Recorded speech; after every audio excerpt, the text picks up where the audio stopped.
when we're talking about everyone getting fired from everything, and, you know, I guess even with the Chappelle stuff, it's like the sensitive thing. And, you know, half the country's like, no, this stuff's good. And half the country's, this is bad. I just thought we have a good article, and some people have been posting this, but this is where it leads to. Male workers allowed in Baldwin, unsettling residents. So this is basically a college, and they have only girls and trans people are allowed in, right? And the residents or whatever. And then a male worker had to be in there. And then it's, you know, well, it's because he was a cis male worker. Cis male worker. It's turmoil. Absolutely bad. And the thing too is like, they're like, yeah, it's getting cold. We need to put radiators in. So it's like, it's not like they're just like, hey, we're dicking around. They're like, look, you're going to freeze. So we need to put radiators in.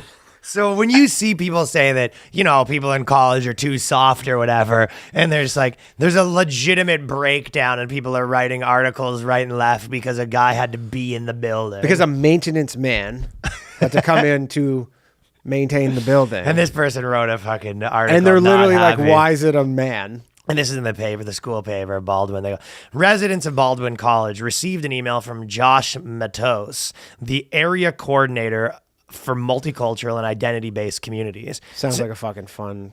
It sounds like it's just identity-based too. I don't know why it's multicultural, because you just have to be a girl, but they're just like, but also we're like, it's good to be. I don't like. Yeah. What does it have to do with race? They don't want it to be all white people. Right, but well, I guess yeah. So you're allowed to not be white. That's what makes it multicultural. Just more pats on the back. Yeah. And so. There is also, this is when they added the more things. Did you hear what happened with the Boston Pride Parade? No. So this happened in Toronto as well, but the Pride Parade. Yeah. So that was a big component of it, but it's just kind of like how all these intersectional frameworks always have to break down. But basically in Toronto, they were sort of saying that they should be giving the money that they raise to different charities, and they can't have cops there, and just all sorts of different demands, right? Then they were like, there's too many white gays on the board. We need like, you know, multicultural gays. Multicultural gays. No more, too many white queers, they said. Yeah. So eventually this went on. It's going on in every parade, right? And this is basically Chappelle's special versus the bloggers happening in real life, right? And the spoiler alert, the race is winning over gays. Yeah. So basically the Boston Pride Parade just decided the best thing to do, because they're like, our institution is riddled with like white supremacy from like the too many of the white gays that are in charge. So they just shut the parade down. They go, no more parade. No more parade. Ever? Win for the gays. Yeah, win for intersectionality. Yeah, so, well, I went through a bunch of different things, and they made so many people step down. That basically didn't happen. And they're going to start a new parade. Dismantling it. And just the whole... Well, basically, the gay pride parade is just going to be like a Black Lives Matter march. That's good. Yeah, it's pretty funny. So this is kind of the kind of stuff that's happening at this place, right? It started out as like, this is a girls only thing. And then now they're like, well, shouldn't it just be like how does that help our part, the other parts of the intersection? It's basically their whole like residence thing is all like these. They have certain floors where they're like no cis men allowed. Like that's the whole thing. It's just like everything but cis men. I'm sure that fucking some of those ladies be sneaking dudes in though. Yeah, they'd be sneaking. Dude, when I was kicked out of residence, which at university, I got kicked out pretty quickly. And didn't you live in your car? I lived in my car for a while. So I snuck back into the residence, and I was at some chick's house or her room or whatever. And then a beat got around that someone, one of the front desk saw me because I was fairly notorious. Or they heard you because you're the fucking loudest motherfucker on earth. Yeah, but how would they know who I was? Like, you know what I mean? You'd have to be in the know that this is guys that no allow in, right? Yeah. So anyways, I was in this girl's apartment or her res room, and then the police knocked at the door, and I hid in the closet. And then they go to the door there, go, hey, we have word that you have Ryan Long in the building. There's fucking police there. So basically they go, and then she goes, no, I haven't seen him. And then the police go, we know that he's in here and we're going to search around. So if you don't tell us right now, blah, blah. And then she looked over to where I was standing in the closet, and she was like, I don't know what to do. So I just came out and I go, all right, let's go. And then they bring me in the cop car. What took you so long, boys? It really was that. Yeah. And they bring me down to the station, and they fucking did whatever they do. They print you. They give me a trespassing ticket for 160, and they're like, all right, well, you're even more banned now, I guess. Not only you're banned, you're more banned. Yeah. I don't know what they can really do. They just kept giving me trespassing tickets, kind of. Sounds great. And you're like, what happens if I don't pay this? And you're like, well, won't give you your diploma. And you go, it's fine. Yeah, I'm here to crush this, dude. I do not give a shit about this diploma. Anyway, they fucking... That kind of stuff kept happening to me. They would always just bring me down to the station and give me a trespassing ticket for being on the residence. Yeah, you get in there. Hey, Ryan. Hey, boys. Hey, boys. Hey, what was her name this time? Yeah. Hey, Ryan, let me smell your fingers. You go, you know it. This is a real boys club. Like, we're just doing our job. You're doing your job. Yeah, it was getting to the point where it was a whole thing that I had to explain to girls. Like, you just meet a chick, and it would be like, oh, we'll go back to your place now. I'm living in my car, but we maybe go back to your place. She goes, okay, we go back to my place. Okay, so one thing is that it's like basically you're harboring a fugitive. Yeah. I got to come in. We have to go through a different door, and also if you get caught, you're gonna be in trouble. This is a high risk about. It's not. It was this harder time for me to. It was a harder sell than just. Guys are like, oh, had no luck picking up a girl tonight. You go, you don't even really want to know what I'm dealing with to pick up a girl. I have to convince. Wait, were you banned from every residence? Yeah. No, first I got banned from South. Then I got banned from all the residences. So I was going to say, there's lots of residences. No, I was banned from all of them. I got banned from. It really was one of those things. It's funny too because the South one was like a prison, so you were breaking into a prison. Yeah, it was like prison, the whole thing. Everybody goes, "This was designed by a guy who designed prisons." Did you live in South? No, I lived in Lenox Avenue. But that residence was designed like a prison. Yeah, that was like it really was this weird potty prison thing. Yeah, I knew the design of it ins and outs because I was on the land. Yeah, Ryan was like fucking he was in the duct system and shit. He goes, if you follow this to here, he goes, that'll spit you out in the fucking outside. If I was trying to smash a girl, I had to crawl through the ducts. I actually did know what it was big when you got a girl on the first floor because you could go in the window. So no, I'd have inside men though. If I was trying to get on the second floor, I'd have an inside man that would let me in his fucking. They would like do a window. distraction for the fucking guards. They'd be like. They'd do coming with their tray and just do like a big spill. Oh, and then they're helping you clean up. You sneak by them. It was a 9-boy job to get me in there for some snooze. It's like Ocean's 11. Shit. Yeah. It was a weird little fucking run.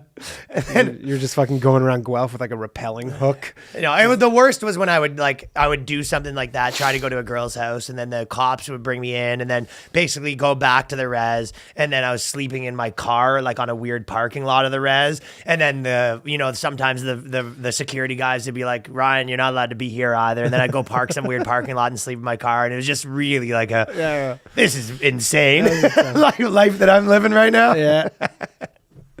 We go, all right, back to the bar to try to find an off campus. Woo! Yeah, but so anyways, my point of the matter was I bet you some of these girls snuck some dudes in. Yes. Non-binary dudes. There you go. I'm reaching out. This is the email that they got that drew some concern. I'm reaching out to give you an update of the Radiator project Matos wrote. Starting tomorrow, Friday, 10/8, the contractors will be entering rooms between 10 a.m. and 8 p.m. to install radiators. So this is the start of the confusion. I don't know if you read this part, but there was allegedly, they also said in the email that it's mandatory that all the maintenance men will be honking titties on their way. Standard procedure. They're all doing cup checks. Just so you know, cup checks. Every maintenance man will be giving everybody on the floor a cup check. So be prepared for that. We recommend you wear your cup. Oh, fuck. Cup checks, yeah. So I do get why they were sort of upset about it because the guys they said a team of 9 maintenance men are coming through and they're doing cup checks on everyone. Oh, fuck. That person said, I grew concerned reading the second line, which informed me that I had less than 24 hours to prepare for the arrival of the installation crew. And I was further perturbed by the ambiguous for a period of time, which is apparently, again, why they're mad is because they knew if a couple guys were coming through, they wanted to get their hair did, find a nice outfit. Gotta look good for the fucking maintenance guys. It's so funny how they wanted to be look presentable. How little life experience people like this have, where they go, yeah. They're like, why is this ambiguous time period? It's like, have you never had an appointment for anything? You're like, what do you mean? Like, they give you a range of times and they go, we'll be there. Because they're doing 45. Yeah, and they go, we'll be there around, like, in this slot. It's which like, does suck, but that's the nature of the game. Yeah, but it's like, if you ever had internet and anything. Anytime you need a maintenance person, they're not like, oh, we'll be there at 10:10 on the nose. They're like, they give you a fucking window. Landlord that I'm dealing with right now, they're fucking on their own. They'll give you a day of week that they can't even give you a day of week that they're coming. They go, we'll come in sometime in November. And the guy shows up at fucking 1 a.m. to fix the door, and then he just dicks with it a bit. And I go, listen, it's $200. I've already spent more on a bunch of different things. Buy a new door. Yeah. Blah blah. And then the guy goes, I think we could fix this one. And then I have to call him the next day and be like, yeah, didn't work. So yeah. So I'm to be honest, you got some door problems. Yeah, we got door problems. So they said, in general, I'm very adverse to people entering my personal space. The anxiety was compounded by the fact that the crew would be strangers, and they were more likely to be cisgendered men. So again, do you think this person's a downfire autistic? maintenance. Do you think this person's people. Autistic? They don't like unwelcome visitors? Well, yeah, but it is also just what. Yeah, they don't want unwanted visitors. Yeah, exactly. Autistic. But it is one of those things where this person that's going to college, you're just like, I don't know why you're bothering going to college, because you getting a job is almost going to be impossible. Yeah. But this is one of those, Oberlin, I think, is one of those, like, super progressive, like, liberal arts college. They should have, which they probably do. Someone should put together stats at like fucking Baldwin versus some other college that they're just normal of like employment. You go, yeah, it turns out that every one of these people who had to prepare for a month in order for someone to fix their radiator.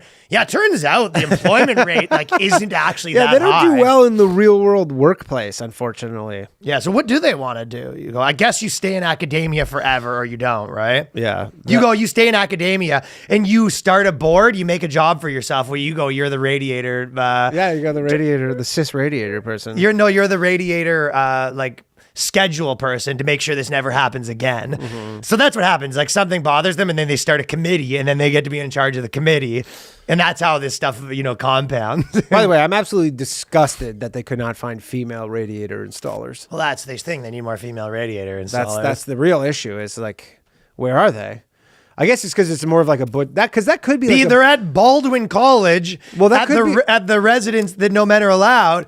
They're on a radiator apprenticeship school. But butch lesbians, I feel like that would be a good butch lesbian thing, but then I guess they're all working at coffee shops. Yeah. So there's no butch lesbians. Do you think that at like a lesbian strip club, the girls are normal, or do they have lesbian strip clubs where the girls come out as butch lesbians and they have like the tool belt and all that sort of stuff, hard hat on, and instead of, you know what I mean? Instead of dressing up. I think you just invented something. I don't think there's a butch lesbian. They come out and they have a tool belt on. Maybe the new like how like Playboy had strip oil clubs? workers outfit. Like Playboy had strip clubs and stuff. Maybe at the Playboy club now it's like that's what it is. Trans guy, trans woman, just a gay guy, a butch lesbian, and also drinks are $400. Drinks are just really miserable experience. Not a good experience.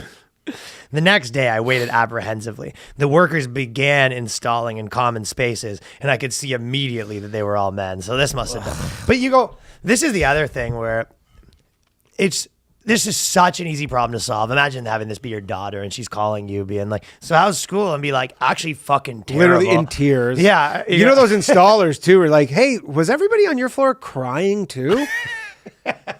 Yeah, they all were crying. But yeah, you don't. By the way, these are the same type of people who would freely call people snowflakes. Yeah. They're calling everybody who disagrees with like calling people snowflakes now. Calling them back, and you're like, you were crying when someone installed the radiator. They've definitely the fucking justice people have definitely adopted calling everyone else snowflakes, like Keith Olbermann that we were watching. I know. Keith Olbermann comes out, he goes, "You people aren't going to get vaccinated. You know the reason why? Because you're afraid. You're afraid. You're afraid." And it's like Danny pointed this out, but you go, this guy is 3 masks on. He's triple vaxxed on his balcony. His balcony, overlooking and Central you're Park. and you're afraid. Yeah. You're wearing fucking 3 masks inside of your fucking balcony on a skyrise, and you've been vaxxed 3 times. Like, and they're afraid. Yeah, they're afraid. It's like Very afraid. so crazy. These people. That Keith Olbermann guy. I was more just thinking like. Yeah, people in the media are fucking losers. Yeah, he's not even in the media. He kind of got was fired. He sort of like a was, and then he got sports guy, fired. right? Yeah, he was ESPN guy, and then he got fired. I can't remember what he got fired for. Yeah, but I he got fired for something. But I mean, he's like a in the media commentator. Yeah, or yeah, whatever. yeah. But that fucking, that class of people that sort of is the bishops of all the opinion you're supposed to think. Yeah. They're just there to sort of support the old guard. Oh, absolutely. Which really is the old guard's policy now is like, we don't like the old guard, but really they are the old Totally, guard. yeah. Those guys are all such fucking dweebs. Oh, big time. Oh, big time. Yeah. But yeah, you go, just take the day off. If you go, listen, I have the biggest problem in the world. Your daughter's calling. She goes, I have a problem bigger than anything. You go, what happened? Are you dropping out of school? And you go, no, they're stalling my radiator and it's any time tomorrow. And you go, okay, well, maybe go to the library. Yeah, go to the library tomorrow. And she goes, I can't go to the library because it's not a safe space. There's going to be men in the library. And you go, okay, well, maybe go to one of your friends' rooms and be like, well, they might go there. Yeah, they're You're going like, to okay, well, if they come to there. install there, then maybe go there. And they go, I can't do that either. And you go, I guess die. These people probably think they're like Anne Frank. They're like waiting in the fucking attic, being like, they're here. Shh, shh, they're here. Don't move. Yeah.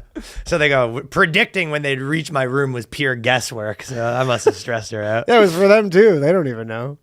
When the insistent knock, it's in a horror movie where Yeah, he's like, you hear it's him 2 literally a doors horror- over. Oh my God.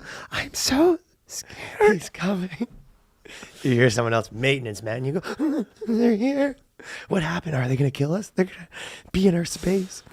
When the insistent knock eventually came, she does talk about it like it's horrible. Yeah.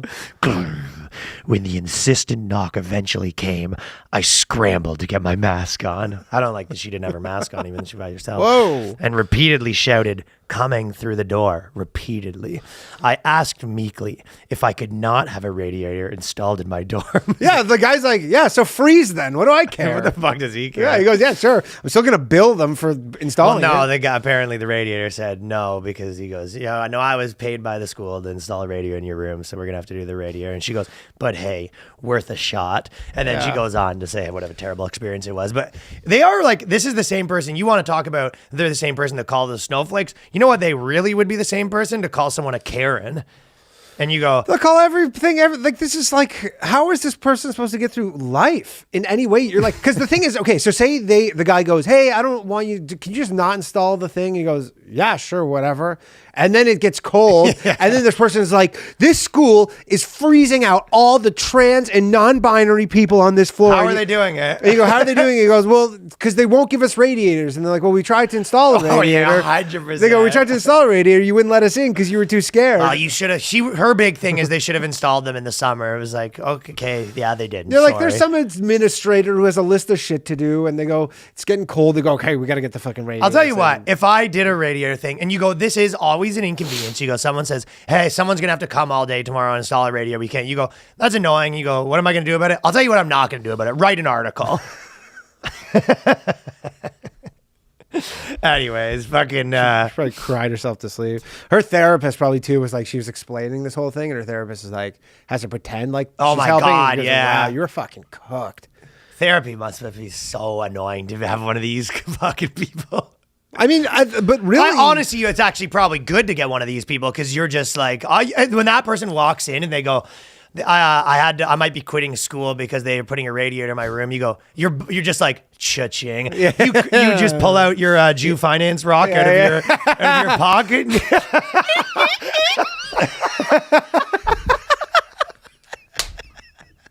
The universe is working. buying a boat. Yeah, you look at it and you go, now your parents, do they have money? Yes, my stupid white dad is rich and blah, blah, blah. And you go, honey, I think we can do that vacation. Yeah. We're fucking buying a boat. Oh, shit. That's Okay. so great. Yeah, I don't know.